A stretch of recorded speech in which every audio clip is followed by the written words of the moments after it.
Hi everyone, and welcome to a training video with the Northeast Nebraska Creation Station. I'm Newcore Dave, and today we're going to talk about how to import, save, and restore your Simplify3D settings into your Simplify3D software for your Makergear 3D printers.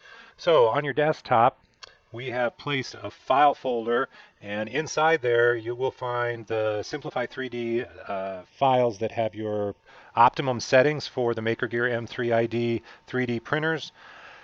Some of your schools may have two files in here, some may have four files in here, but you really only need two of them. So let's take a walk through these real quickly to review what each one of these file settings is optimized for.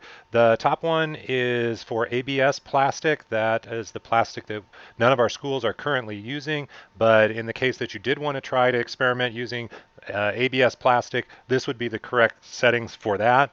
Below that, we have file settings for PLA, which is our correct plastic that we do use, but also in conjunction with BVOH, which is that dissolvable plastic.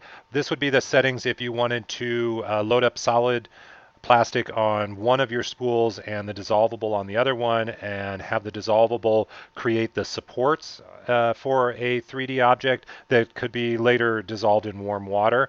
Currently, none of our schools are using that, so we don't normally load that file up either. The last two we do use. You have your PLA, which is just your straight 3D printing in either one color or two colors. And then we also have the PLA duplication mode, which is that great feature that comes along with your Makergear M3 ID that lets you create two parts side by side, one using tool 0 and one using tool 1. These bottom two files are the ones that we would normally import. So let's head over to Simplify3D. I happen to have it open, and I've loaded up a 3D model. This model, some of you will recognize, these are the feet that we had to 3D print to hold up monitors that we ran out of the monitor stands for. You can let your kids know that these objects were completely modeled in Tinkercad, and that's a real nice example of using a 3D printer for problem solving. Now inside my Simplify3D, I also have loaded up a process, so I'm going to go ahead and double click on my process so I can take a look at the settings in here. Whether you're looking at the simplified view or the advanced view, we all know that the second box down is where we come to select which profile we would like to load up. When I drop this down, you'll see there's that PLA and the PLA duplication mode. So I've got these files already preloaded in here, but there's a possibility that these files might have been corrupted or adjusted, and I'll show you how that might happen. So I load up for single color printing, and I decide I want to make some changes. So today we're going to use the right extruder or tool 1, and I want this to go real fast, but I want it to have a denser fill. I want a heavier object. I'm going to turn on the raft and turn off support. So I'm making some changes to this original file. And whenever you do that, when you exit out of here, it will ask you if you want to save those changes. And of course, with our students, whenever they're presented with this, do you want to save changes, they instinctively say yes to this. And what you're essentially doing is you're overwriting the original settings with the new altered settings. And that's okay until the next person comes along and loads up that profile and they're not getting the settings that they are anticipating.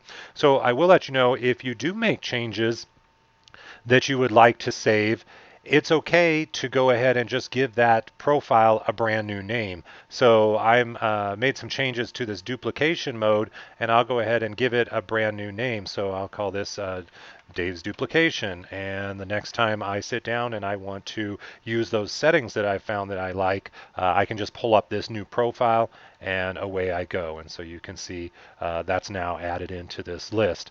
When you do pull up one of these profiles and you suspect that it's been corrupted, the only way that you can get back to the original settings is to completely delete out this profile and bring in the original one. So let me show you how you do that. Inside this FFF settings, I'm going to go ahead and head over to this last button on the right, the remove, and it will give me a list of all of the current profiles that have been saved in this Simplify3D. I just need to select the ones that I want to get rid of, so I'm going to go ahead and select those 2 original files that I am thinking somebody has made changes to, and I'll go ahead and hit OK. Now when I go back up to the select profiles, those 2 are no longer available for this session of Simplify3D.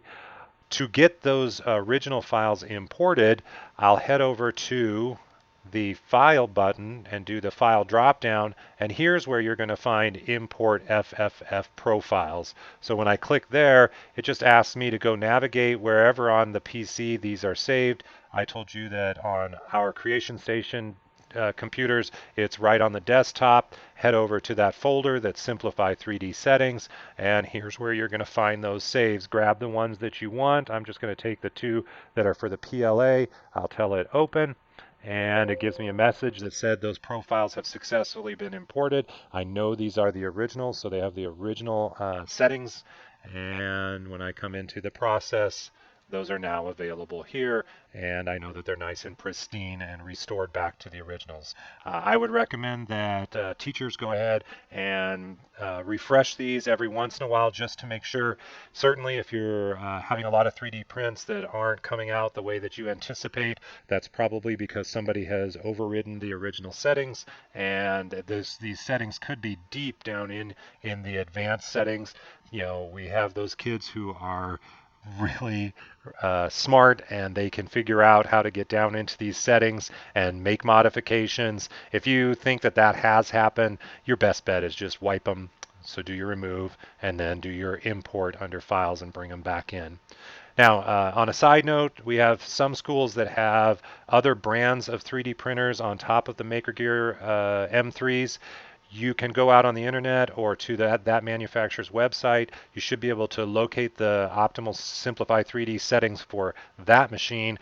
You can do the exact same process here. Go to File, Import, bring those settings in, and then you can do your slicing for those 3D printers right here inside of your Simplify3D. Once it's been sliced, you can save it off to a USB or to a card, and then head over to your other branded 3D printers and see if your Simplify3D profiles that you imported give you nice results on those machines. As a side note, if you have lost this folder, you can just copy it off of another machine, or you can go out on the internet and find those settings. So if I just do a quick search for Makergear M3 and Simplify settings, the very first result that I see should be this Makergear Zendesk, and when I head over there, right in the center is download the M3 profiles. Hit that, and you've got those profiles now downloaded into your machine. It's as easy as that.